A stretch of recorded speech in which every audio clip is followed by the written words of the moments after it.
Hi, I'm Marty Nemko. This is another of my short stories. This one's probably going to go into the next edition of my book, Dark, stories about the darker side of life. This story is called A Failed Novelist. I'm 75, have written 10 novels, and sales have dropped.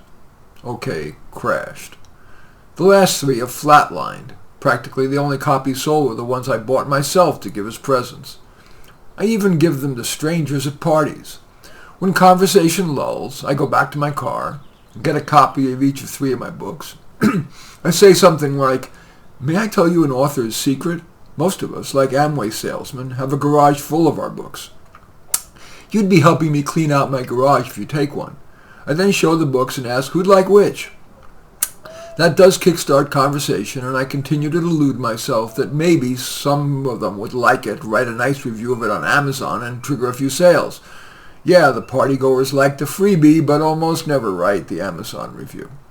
At 75, I can still write, but I am tired of failing.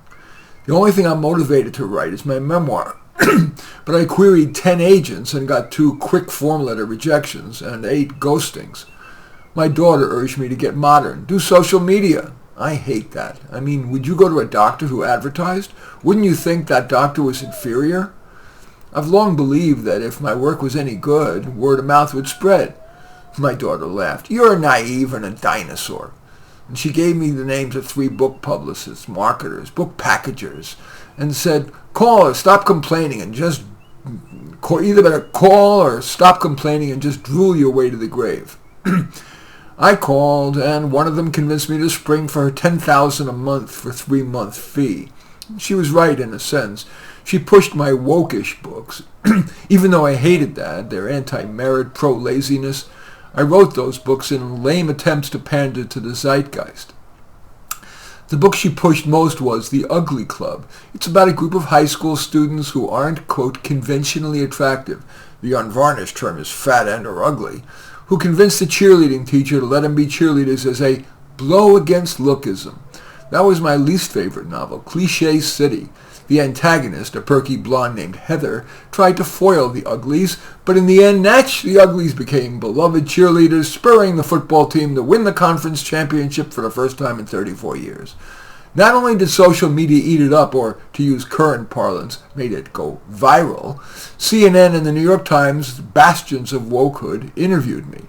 The book thus sold 23,000 copies in 2 months, more than all my books combined had sold in 5 years.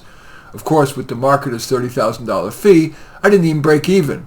But the publicist insisted she had succeeded. Yeah, mainly in lining her pockets. Of course, it did feel good to get 23,000 copies, even of my cheesiest novel, into people's hands.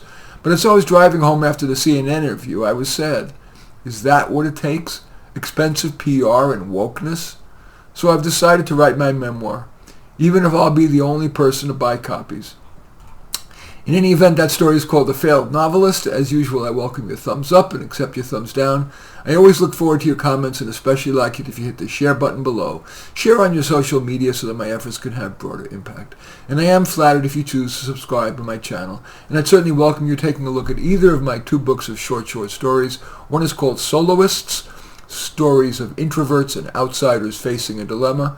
And my just published one called Dark, Stories about the dark side of life. In any event, I do thank you for watching. I am Marty Nemko.